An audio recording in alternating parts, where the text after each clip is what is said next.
Hello, NAAIA community. Get ready to relive insightful discussions, gain fresh perspectives, and be inspired by the wealth of knowledge our community has to offer.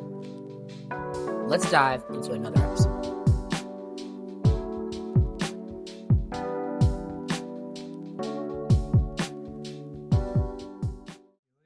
How's everyone doing today? Good afternoon and good morning, depending where you are, and welcome to NAAIA's Emerging Leaders Roundtable.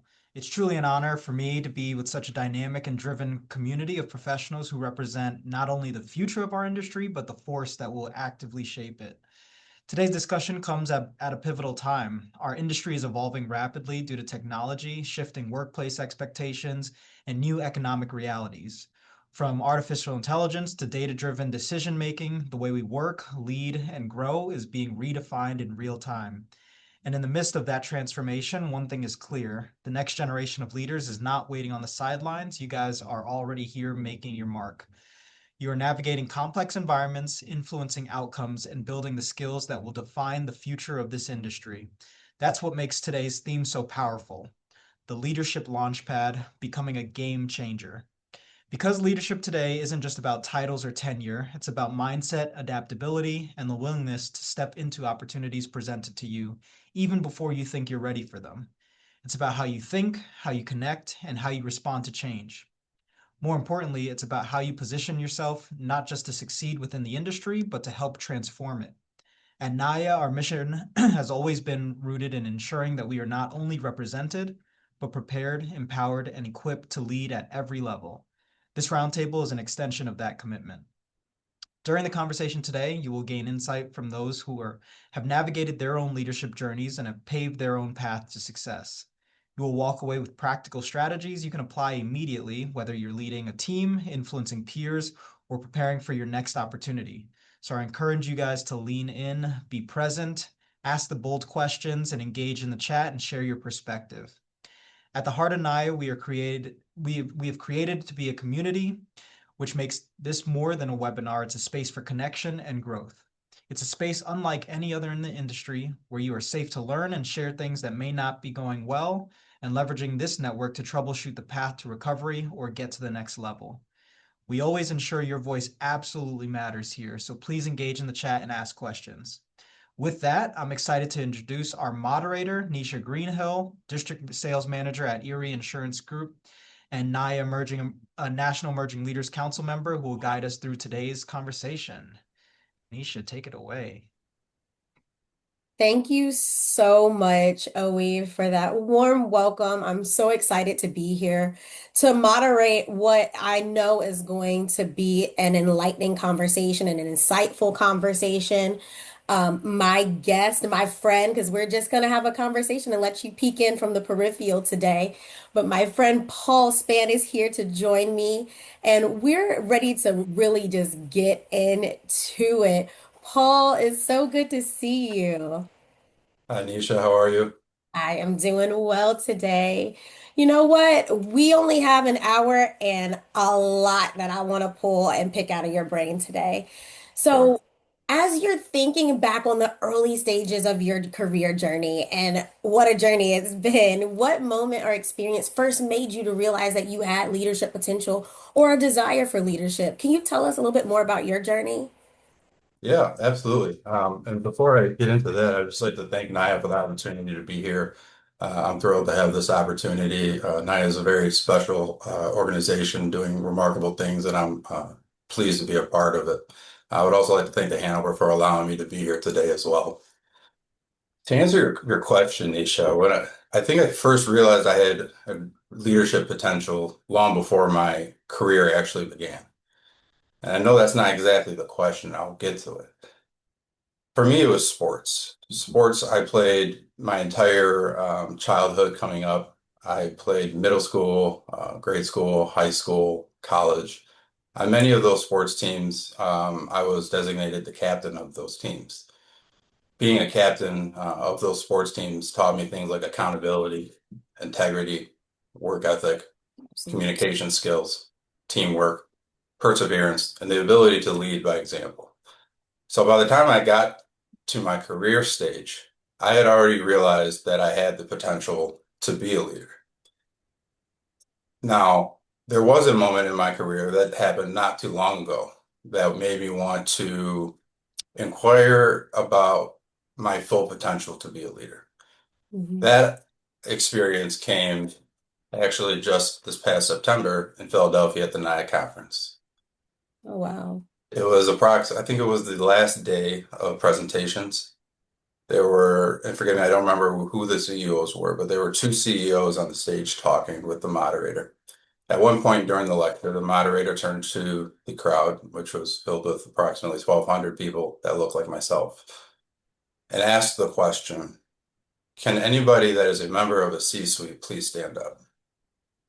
I looked around, and I didn't have the best seat in the house, so my numbers might not be right. But I only saw about 5 people maybe stand up out of Mm, 1,200. mm. My first thought was, what a shame. My second thought was, why can't I be the sixth? Wow. I went home and immediately began developing my own personal development plan after that experience. That was certainly a moment that made me want to explore my full potential as a leader. Yeah, absolutely. That is so powerful and a testament to what it is that we do, as being a part of NAIA and why the conferences and those experiences and us gathering together are so important. It tends to be a mirror for us, but it's also a window where we can kind of look out and see those amongst us and see what we're able to do and what people have already done. And I love that you shared that about, it didn't just start with your working career, right? It started with those grade school activities and those college activities where you're playing sports.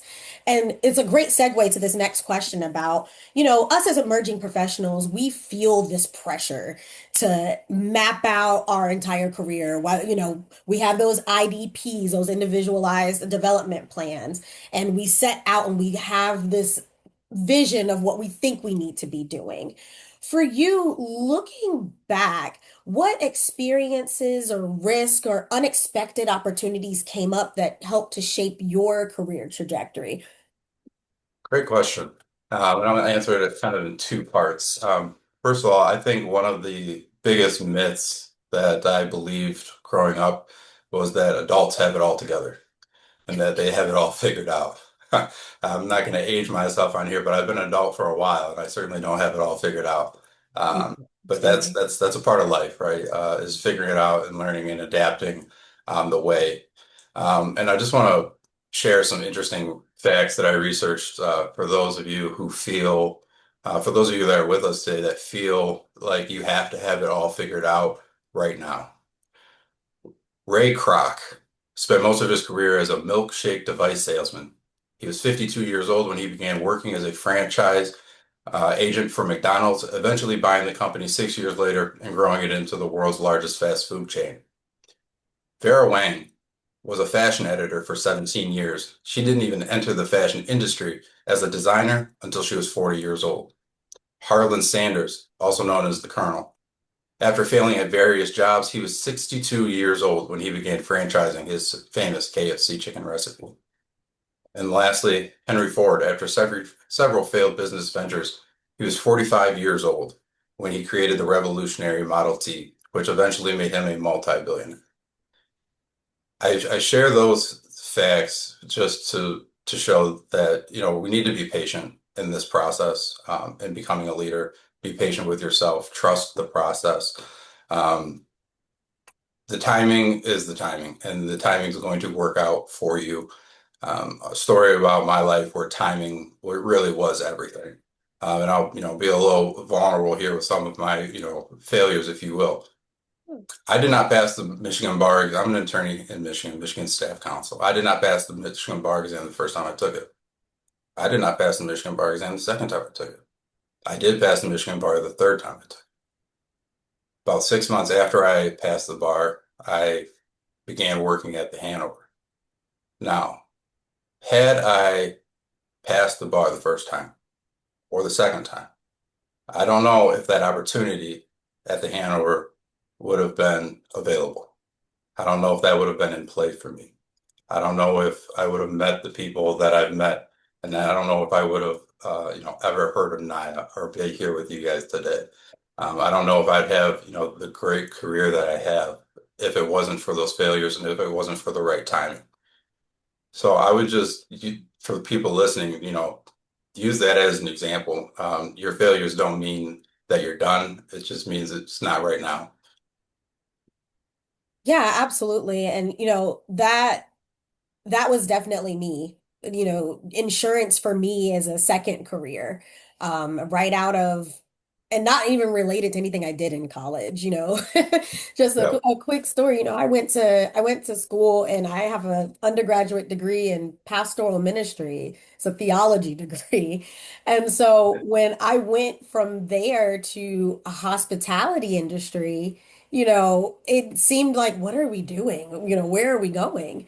And it took me being brought into the insurance industry. And I'm sitting there, at this point, 27 years old, trying to figure out what am I doing with all of these pieces. And so, what I would really kind of encourage people to not necessarily look at it as a map, but building blocks to get you to where you need to be. Like you said, timing is everything, but it's also not just about timing, but it's about a place and the proper people being in that place to receive you, to help guide you, mentor you. I had a similar experience where I wouldn't be, in the role that I'm in now had it not been for somebody that I met at NAAIA National Conference and developing that relationship with them and staying close with that person and allowing them to be a mentor of sorts to me, to usher and sponsor me and say my name in rooms. If it had not been for those interactions or those opportunities and those times that we've had together, they wouldn't have anything to speak on. So that's such a critical thing that timing is everything. Don't be discouraged by the path, but as long as we're making progress and moving forward, that's most important. Absolutely. And you asked, what were some risks or experiences that, helped shape the trajectory of my career. And I could think of, one risk and two experiences. The main risk and probably the biggest risk I've taken in my life was just going to law school. I was not by any means a scholar. I wasn't, poor poor in in my ability, to do schooling or anything like that. But I was probably a B or C student the majority of my education. Uh, I didn't get any scholarships to go to law school. I took all of the debt and the loans out and pushed all the chips to the center and bet on myself. And I would bet on myself 10 times out of 10 and tomorrow. And it's worked out pretty well thus far. So that would be a risk that I think, if I didn't believe in myself enough to just take that risk and go get the education, I absolutely would not be where I am. And taking that risk absolutely shaped the trajectory of my career and the trajectory of my life. And my next experience really ties into what you just said about meeting people and knowing people. Relationships matter. They matter a lot. More often than not, you're going to get the job or the recommendation based off somebody you know, rather than something that you did or your track record. It's going to be somebody who believes in you and is going to put your, like I said, speak your name in those rooms. And that's exactly what happened for me. I have a great colleague that I work with. I've known her since middle school, and we went to the same middle school. I ended up departing to a different school, and we weren't in too much communication thereafter. Not to, date myself, but soon thereafter, I think Facebook came out, and so we were friends on Facebook, and then I think we were friends on Instagram, but never really talked like over the phone or anything like that. Never hung out. And then one day in my first semester of law school, I'm walking out of the door, and she's on the other side of the door. So, oh my God, I didn't know you were, going to law school. I said, yeah, same. How far along are you? And she was just in her last semester on her way out, and I was just in my first semester on the way in. And I didn't, we had a, brief conversation, didn't talk again for the rest of law school. 6 months after I passed the bar, she messaged me Instagram saying, hey, I just saw you pass the bar. I have a golden goose opportunity for you to come work in house counsel, staff counsel for the Hanover Insurance Company. I said, absolutely. But that and that, getting that job, absolutely changed the trajectory of my life. But I wouldn't have had that if I didn't have that solid relationship, dating back to middle school. And then lastly, I just have one more experience. I'm a co-chair for one of our BRG's Kinship Village at the Hanover. I've been holding that position for about 2 years, and that decision to hop on board with KB has also drastically changed the trajectory of my career. And what I mean by that is, it's done things like profoundly expanded my social network, allowed me pretty close access to our executives and senior leadership. It's afforded me travel opportunities, enhanced my overall understanding of business practices, and created opportunities such as today, speaking here at NAAIA. Yeah, that's incredible. And it kind of, not to go too far off script here, but we're just friends chatting, right? Yeah. How do you navigate, you mentioned, you were a BC student and the relationship really kind of helped to get you through and all these things that, you might not have been the person that people would have thought would go to law school and go on and do those types of things. Do you ever deal with imposter syndrome, or can you share an experience where, you felt like you had to step up and operate in a role and lead before you were fully ready to do that? How do you navigate that and still show up doing, what you do best? Yeah, sure. So the first, instance that comes to mind is, when I first started practicing law. For those that aren't, too familiar with, the legal field, a lot of times, if you're a newer attorney and you join a firm, you'll be assigned as associate attorney under a lead attorney, and that could be, 5 years, 6 years, whatever it could be, before you inherit your own docket and, your name's on the caption and you're responsible for the cases. That was not my experience. I was hired in and I was given I use the word mentor loosely, but somebody to kind of work under. And she was really good at her job. She could move files really quickly, and so can I now. And that was one of the things that I did learn from her. But she took off about 2 months after that, and then I received my own docket. So that was October. Received my own docket in about January. So my docket at that time was probably about 70, 80 cases. I have no idea what I'm doing. For those of you that have never been to law school teaches you a lot about the law. It teaches you almost nothing about how to actually be a lawyer. All of that has to be figured out on the go. So, here I am, pretty fresh out of law school, full docket of cases, zero experience, and 3 months go by and the world shuts down for COVID. And Oh, so wow. now I don't have access, immediate access to the 20 some lawyers that were in my office that I could just go down the hall and, pose questions to and ask, advice. Obviously, there's Teams and phone calls. But I was so inexperienced. I'm pretty sure people were tired of my phone calls because I was calling so much about things. But it was a moment where you kind of felt like I was on an island, just because I was at home, by myself, practicing law on a card table and a folding chair, as my setup. And but I was like, I have a client now, and I have to figure this out. They're relying on me to litigate their cases in the best way that I can, and to defend their interests in the best way that I can. And so I put a lot of pressure on myself in that moment to learn and to learn quickly. I love the quote, being ready is a decision, not a feeling. Because Mm, that mm. that was what it was for me. There was not a single bone in my body that felt ready. But I had to make a decision that I'm going to get ready and I'm going to do it now. Being ready is a decision, not a feeling. You That's have to right. show up and show out every day. And I can't imagine how challenging that was in that environment, being new to the, industry, new to your role, and a world that we had no idea what day to day was going to look like.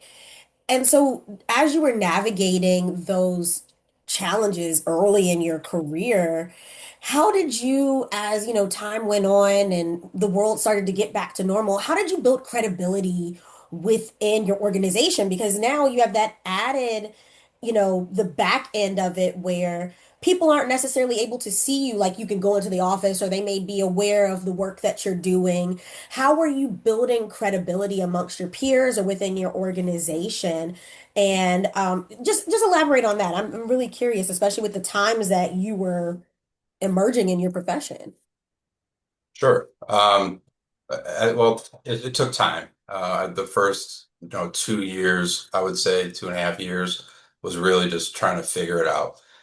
You got to figure out, the legal side of it, and then you got to kind of figure out the game to it too as well. And you got to, play both sides of it. So there was a lot of learning.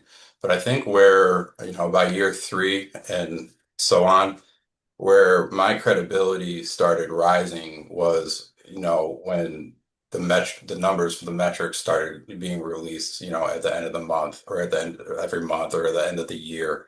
And my colleagues would consistently see, that my name is at the top of that list for files closed at, year three of me practicing law. And it stayed that way. Or, let me say that we hired a bunch of new attorneys this past year, some really experienced 15-year plus powerhouse attorneys, super respected in the field. None of them know, as far as I know, knew anything about me, or had, heard of me or anything like that. So when we're sitting at the Christmas party, we'll do, the boss will run through the metrics for the year, give out some awards of who did what, highest file closers, lowest file amount settled for, stuff like that. And so when they come in for the first time and not know anything about me, but the boss goes up and says, Paul had a great year, settled 150 cases last year, more than, some firms settle. They now found out a ton about me, and I haven't said a word about myself. Mm, So I let the work speak for myself. that's a word. And the work will speak louder, and be more effective than anything that I can say. And I kept doing that, and I keep doing that. And so consistency, I think, is the key word here. Consistency is what I think has built my reputation and my credibility amongst my peers within the firm. And it really wasn't, attorneys pretty much understand, if you're an attorney like under 5 years, a lot of people don't even take you serious. Opposing counsel, the judges, they're like, scram. So they understand that it's a learning process, and they're not expecting me to, go be Johnny Cochran right out the gate. There's a lot of leeway. There's a lot of um, grace there. Now, I do want to say this. I know this is kind of outside the question, but establishing credibility outside the firm, I found was particularly difficult. Um, and I'm a young attorney, uh, not experienced, and I'm African American. Mm, There's not, I think there's 41 some thousand attorneys in Michigan. 6%, less than 6% of them are African American. So wow. it's not, I'm not, there's not a ton of us in this space. And so when I, show up to certain things, court hearings, facilitations, whatever it may be, depositions, you might not always get the respect that you think you deserve. And the credibility is really just based on your appearance, unfortunately. And I have a story about that where I was deposing an owner of a medical facility, and deposition went well. I got everything I wanted out of it. He was lying through his teeth, but I already had it all. He didn't know that I knew all that. And we have court reporters who, take notes on everything that's said. This particular court reporter I have a pretty good relationship with, and we typically will hang out after the call and just talk a little bit. So we were doing that after the deposition ended.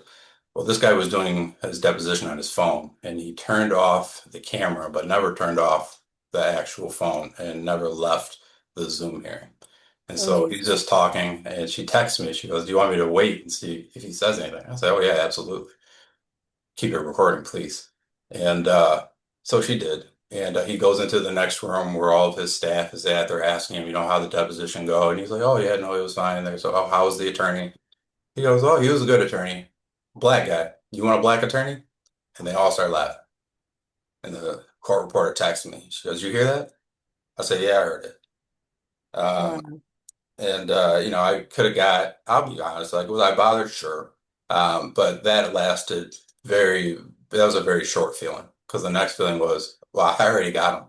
I already got him. And so now I'm going to make him pay for it. And that's exactly what I did. I went back to the office, put on my headphones, locked myself in there, threw on some Young Jeezy and wrote a 20-page motion that ended up getting $450,000 kicked in one motion. And so I ended up getting the last laugh. So how do you overcome it? Well, show them. Show them. Don't Mhm. tell them, show them. And that's exactly what I had to do in that situation. I can guarantee if he sees my name on the deposition notice again, he'll take me a little more serious next time. I know that's right. I don't know if y'all caught that story, but sometimes you just gotta lock in with a little young Jeezy and get to it, hit the pocket and take care of business. And we talk about advocating for ourselves in a lot of, these webinars. And sometimes, your actions speak louder than words. How you represent yourself. We can talk about technical skills all day long. The technical skills come, like you said, it's a timing thing, learning, spending time building your business acumen. But it is important to also have those soft skills in your pocket, your presentation skills, going into a room and learning how to navigate that room, learning the proper way to network. All of these webinars that we have, in the NAAIA space, it's not just corporate speak, right? Sometimes we have to lock into these soft skills because there's going to be a time where you have to take it up a notch. And it has nothing to do necessarily with that technical skill. It's about how we walk into a room and own that space, even in the face of adversity, and flip that thing back on them with the backing of ancestors and Young Jeezy, apparently. So thank you for sharing that. Absolutely. So we're talking about, soft skills, hard skills, business acumen. Would you say that you lean more into, building your personal toolkit, being a jack of all trades, or do you feel like it's important to kind of lock into a specialty area, or being good at those core capabilities of your current role? How are you building out your personal toolkit? Well, I'm gonna give you the lawyer answer here, and to me, it depends. Yeah. I think it can be both. Let's start with jack of all trades. To me, the word that comes to mind is versatility. The more you can do for an organization, the more valuable you become. Your stock rises with, the more versatile you can be in the tasks that you can handle, and the problems that you can solve. Um, I don't think I don't think you need to know everything to be a leader. I think you probably need to be educated somewhat on everything, but you don't need to know everything about everything. I think effective leadership requires a commitment to continuously learn, but also discern when to delegate tasks. Mm, And if you can delegate tasks to people that might be their core capability, then it doesn't necessarily have to be yours. So I think there's a benefit to having a lot of trades. I wouldn't necessarily say that I pick that over the core capabilities. And then, in a legal sense, the lawyer that handles, all sorts of things, that lawyer doesn't really exist anymore. It's more specialized. And you just kind of do that. Some people do a variety of things, but for the most part, it's pretty specialized. With regards to the core capabilities, so that's what I do now, right? That's my current role. So that's my priority because that's what's paying my bills. That's what's putting food on my table. That's what's keeping a roof over my head. And that's the space that I'm in right now. And so as much as I, am thinking about what might be next, I'm still ultra focused on being the best in this space, and enhancing my core capabilities in this space while I'm here. One of the main reasons being that when that next opportunity comes, whenever that may be, wherever that might be, whatever that might be doing, a lot of the core capabilities that I'm developing and honing now in this current space will be transferable to that other space. And so again, it's just one of those things, like I said, you just have to kind of be ready, so you don't have to get ready. And that's kind of how I view the core capability aspect of that. Yes. I really like that. Stay ready so you don't have to get ready because sometimes, we feel this need to always raise our hand for everything, but there's still like a measure and a discernment that you need to have about, how you hyper focus or ultra focus on what your current role is. But, pick up those side missions, as I like to call them, so that you can undergird what it is that you are actually, doing. You said something earlier that made me laugh. You said that, you use the word mentor loosely. Um, Relationships play such a critical role in career growth. We've talked about it several times about people speaking your name in rooms, helping to open the door and usher you into, a new season or a new company even. Was there a mentor or a sponsor or a colleague outside of the young lady that you shared about, who had a meaningful impact on your journey? And what did they teach you that you still kind of hold on to today? Sure. So these experiences for me and what I'm about to share all happened relatively recently. Like I said earlier, when I got back from the NAAIA conference last September, I kind of began working on my own personal development plan. And then, the holidays kind of come into play, so it didn't really take off until January.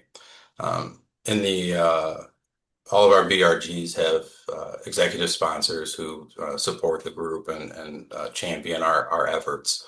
The particular particular sponsor for our group is our COO of the company, Dick Levy, and incredible guy.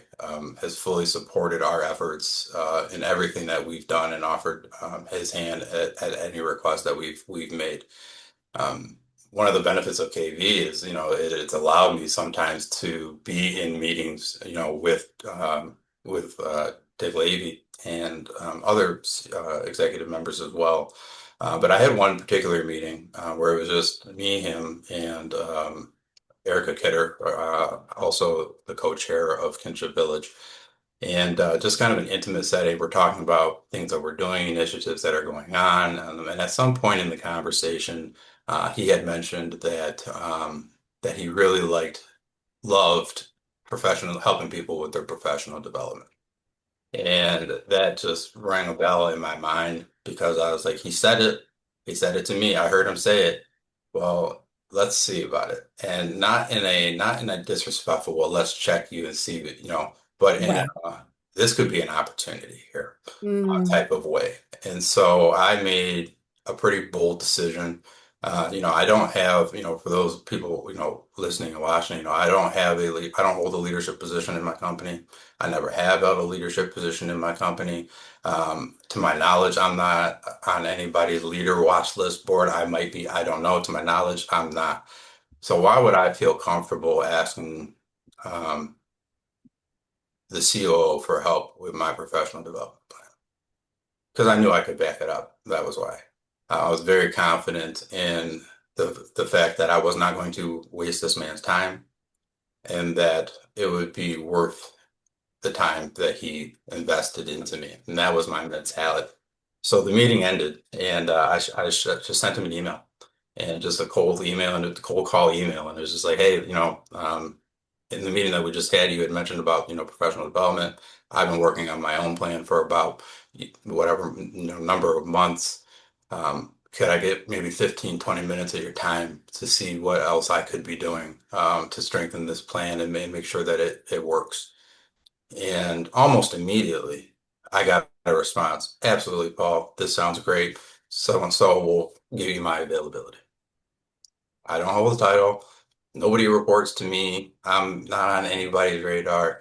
And this is the COO immediately saying, yes, I have time for you. This is important to me.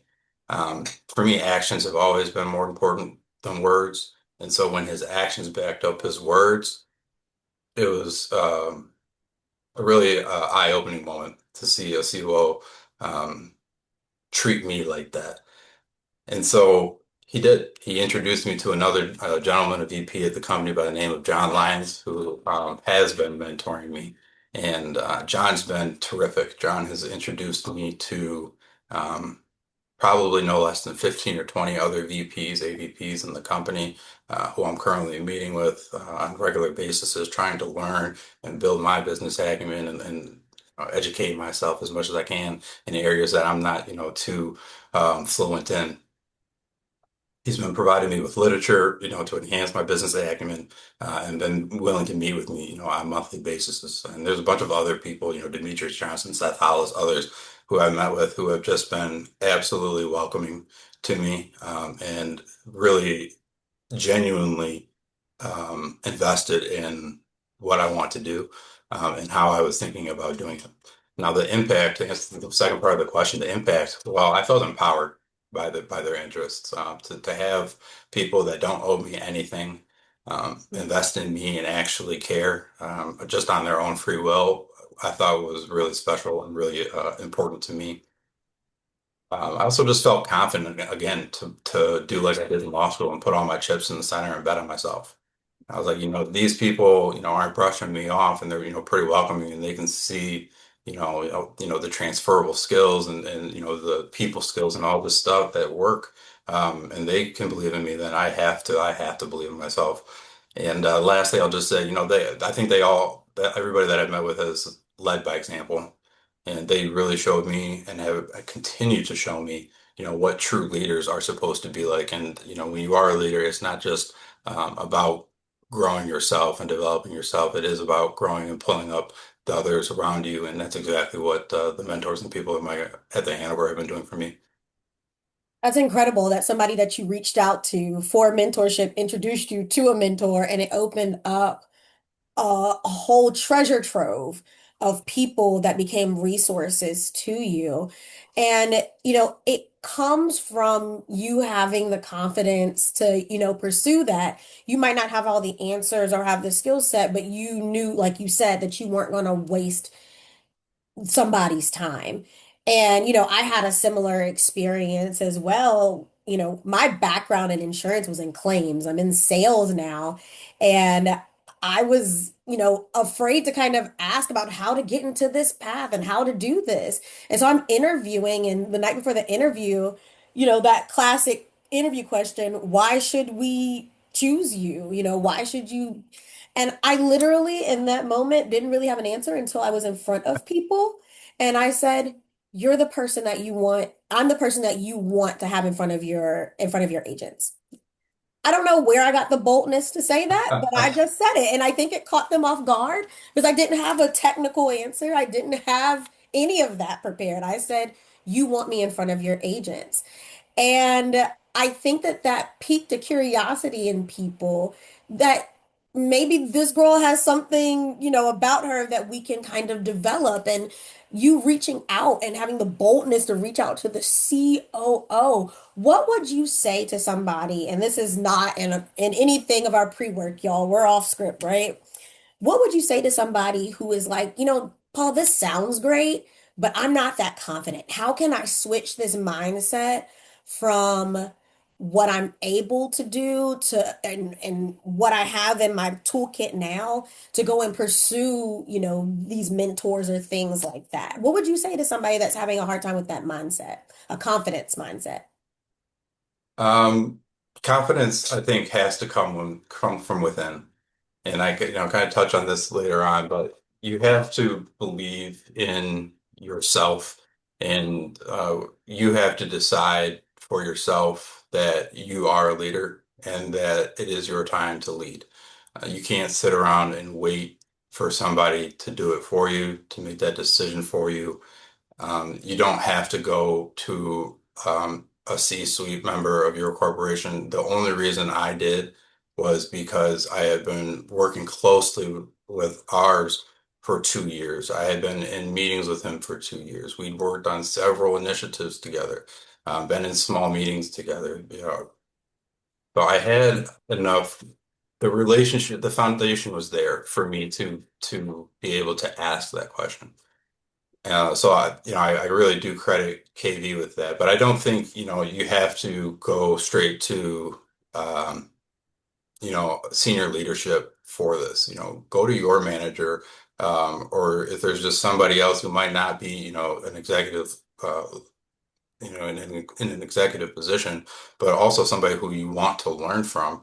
Ask that person, what can I be doing to better myself? Explore your company's website. I'm sure there's a lot of information on there with regards to networking opportunities, and ways to learn different aspects of the company. I know that that's the case for the Hanover. Ours is jam-packed with all sorts of different events and networking opportunities to learn and to grow. Um, Next, I would say, say yes to every opportunity that comes your way. We actually, when we were meeting backstage, it was said, no opportunity is too small. And it's so true. It's so true. You don't know who's going to see you in that light. You don't know what kind of effect it could have on you, your career. So take on any task, volunteer for as many things as you can. Try to get that exposure. Um, and that's exactly why I'm here today. I got an email from my boss that said, 2 years ago, hey, there's an open spot for a co-chair position on Kidship Village. Are you interested? So yeah, absolutely. And at the time, that was 2 years ago. I didn't even know what NAAIA was. And I've been in the industry for, 7 years. I'd never even heard of NAAIA. And now here I am, 2 years later, having this wonderful conversation with you at this event. But that none of that would have happened if I didn't say yes to the opportunity. So say yes to the opportunity. No opportunity is too small. And then my next point kind of goes off what we were just talking about. Be bold. Fortune favors the bold. It absolutely does. Take chances. Mm. Ask for help. Nobody, and I mean nobody, knows that you want help unless you ask. Nobody's going to know what your aspirations are unless you tell them. So, you know, ask. Closed mouths don't get fed. You got to be vocal about what you want and be intentional about it too. Be very intentional with your actions, be intentional with your time. When you're meeting with these people, if you're fortunate to get a meeting with somebody that is mentoring you, be ultra respectful of their time that these people are giving you. Do not waste their time. Be prepared when you show up, and be ready to get the most out of that time. You know exactly what you want to get out of the meeting and do your best to get that out of the meeting. Set follow-up meetings. And the last point I have is, I think if you just be authentic and you be your real self in the way you move every day, in the way you interact with these executive and C-suite members, it's really going to be I think, have the most influential effect. They don't want somebody to BS them. They don't want somebody to go in there and pretend to be, just the best corporate worker in the world. They want you to be you, and you is good enough, the majority of the time. So be authentic, be yourself, and be confident to take those chances. Yeah, absolutely. If you're taking notes, I don't know if you caught that nugget that he said, fortune favors the bold. Be bold about, what you bring to the table. There was that meme that went viral. I am the table. You know what you bring, and lean into that. And show up authentically. Be yourself.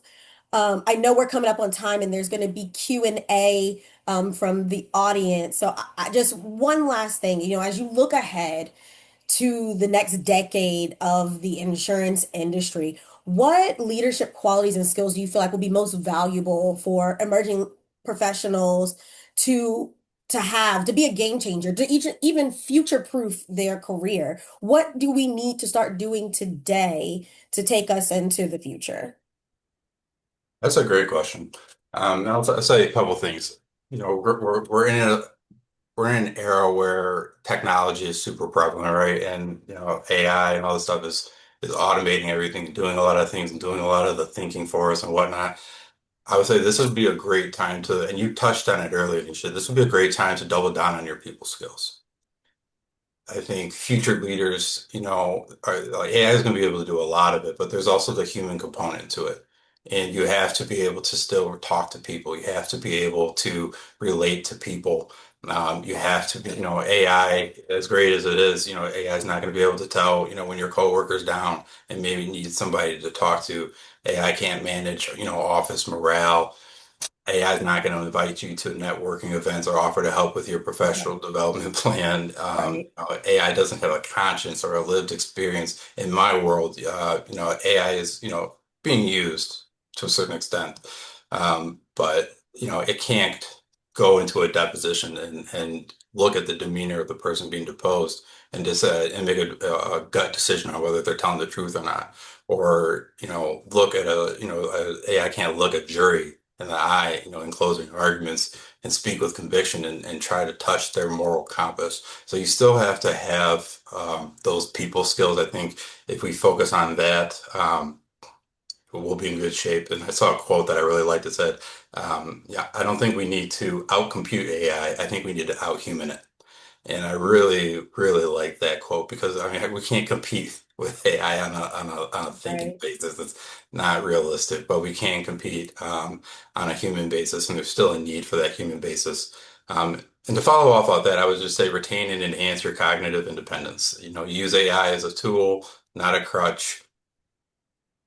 You don't want, don't become lazy and you ultra dependent on it. I think hard work and a strong work ethic is going to be that critical differentiating factor for a lot of people in the future. And then, lastly, I'll just say human-centered empathy. The technology and the world is changing, and not everybody will change at the same speed as the technology and the world changes. So future leaders, I think, need to be empathetic and understanding towards that. And the other thing I was going to say is, I think creating a safe learning space is essential. And you touched on it earlier. The people you learn from is more important than what you learn. And Right. I've said that for a long time, and I really am happy to be at the Hanover and learning from the attorneys that I've learned from. Because if you learn from the wrong one, it could be a rocky road for you. So, creating a safe space where people can fail, I think is pertinent. And failure, like I said, is not. I think we need to change the way that we look at failure as well. Mm. But yeah. So if we were to fast forward and 10 years from now, God willing, we can sit down and have this conversation again. What do you hope today's emerging leaders will have accomplished to help shape the future of the industry? I like that question. It makes me think. So I'm a father, girl dad, two girls. Both one's 8 months and one's will be 3 in May. This question makes me think about them and what their future will look like if they, work in this industry or any other professional industry. Um, and my hope would be that the future leaders in this industry or whatever industry it may be are creating and cultivating a space where diversity and inclusion is more than a metric. It's an automatic. Mm. A space where diverse perspectives are so deeply integrated in the decision-making process.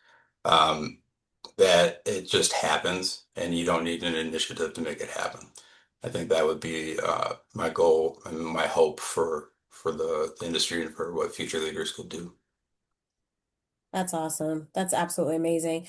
Listen, I'm done with the questions. I'm gonna head over to the audience because there's some great ones. And this one I think is particularly important. Um, one of our attendees says, what does confidence look like in practice, especially in the high stakes environment? And I think about, sometimes when we're the only one in the room, um, when we're maybe the first in the room, when maybe they're, like I said, the gatekeepers that maybe try to hinder what it is that we're doing. What does that confidence look like in practice, for you? For me, I'm I'll be honest, I'm a really confident person, probably like even maybe a little delusional confidence in myself. I really do believe in myself wholeheartedly. It doesn't matter um, what room I walk into or who's in that room or who I'm talking to. It doesn't matter to me what their title is. My head is going to be held high. I'm going to speak clearly. I'm going to speak with conviction. I'm going to show up. I'm going to be, dressed and looking the right way that I'm supposed to do that gives you confidence. And it just comes from within. But, for me, what does it look like? Um, for me, confidence isn't necessarily, being the loudest one in the room or having your opinion be the one that is heard the most. Uh, you can be confident without even saying too much. But when you say something, be confident when you say it. And know what you're saying, know what you're talking about. Mhm. That's important too. You can speak with confidence, but if you're dead wrong, whatever you're saying, it doesn't really matter. That's an interesting question, and that's just for me. I know the question was aimed for me, but I think it's very subjective. Confidence for me can look very different from confidence from you, and or the person next to me, and they might be 10 times more confident than I am. So I think it's very subjective and it can be whatever, whatever is comfortable for you, whatever makes you feel like you belong in that room. That's what the confidence is. Another question that kind of is linked to that, for some of us that are still trying to figure it out, or somebody out there that's trying to get to that space, how do you identify the opportunities or the spaces that are just the right opportunities versus just good opportunities?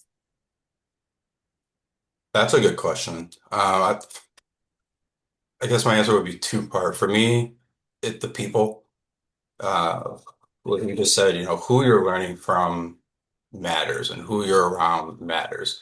I really don't have any desire to be around the wrong person in this space and this development space that I'm in. So I'm not I don't want to say picky and choosy because I've just been reaching out to the people that have been selected for me, and that's been awesome. But if I did come across one of them that was not welcoming or not accepting or belittling me, I don't know if there would be a follow-up on that. I'd probably just let that one go and go find a healthier space to grow. And then also know what you want.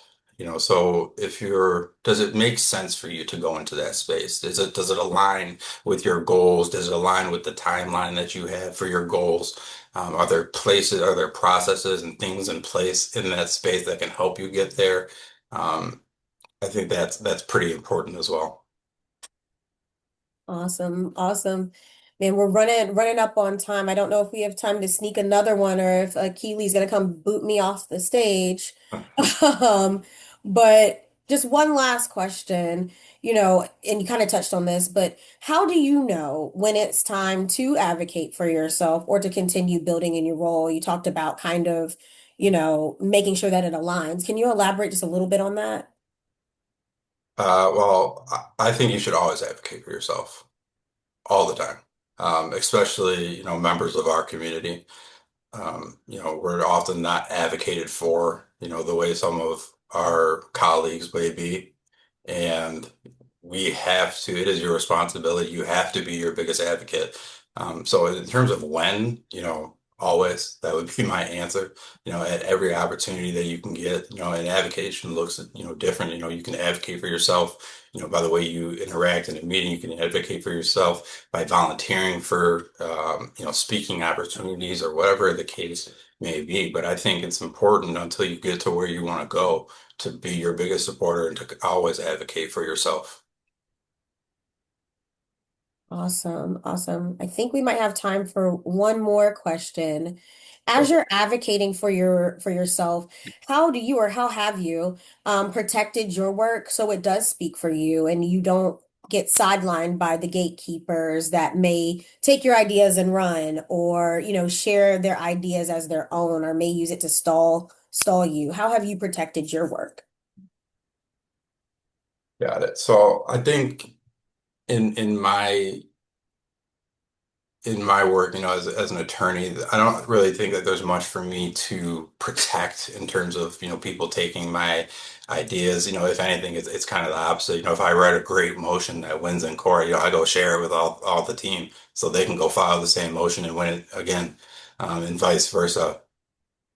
But, you know, um, for me, I just say I go back to the metrics. The numbers don't lie, and I don't really have to defend too much. That it speaks for himself, and you can say all these things, but it's what you do. I think that's going to be your biggest defense, and the work product and the consistency that you show for a duration of period. I think that's going to be your biggest defense, more than anything that you kind of say in your defense.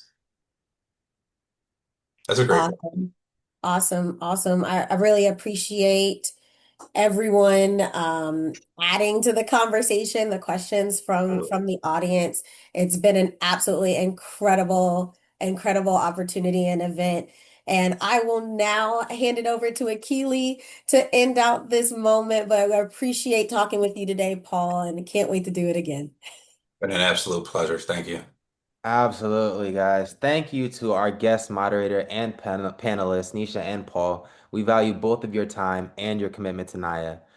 This was an empowering and timely conversation for our emerging leader population. I heard gems of resilience, relying on your timing, being bold, intentional, and establishing credibility in and out of your discipline. So on behalf of the NAAIA team, thank you all for spending your time with us today. The insights shared were powerful, and of course, don't be shy. Feel free to connect with our amazing panelists and moderator on LinkedIn and keep these conversations alive beyond today. Thank you for watching this flashback episode of NAAIA. We appreciate your time and hope you found the insights valuable. Stay tuned for more enriching content. Until next time, thank you for being a part of the NAAIA community.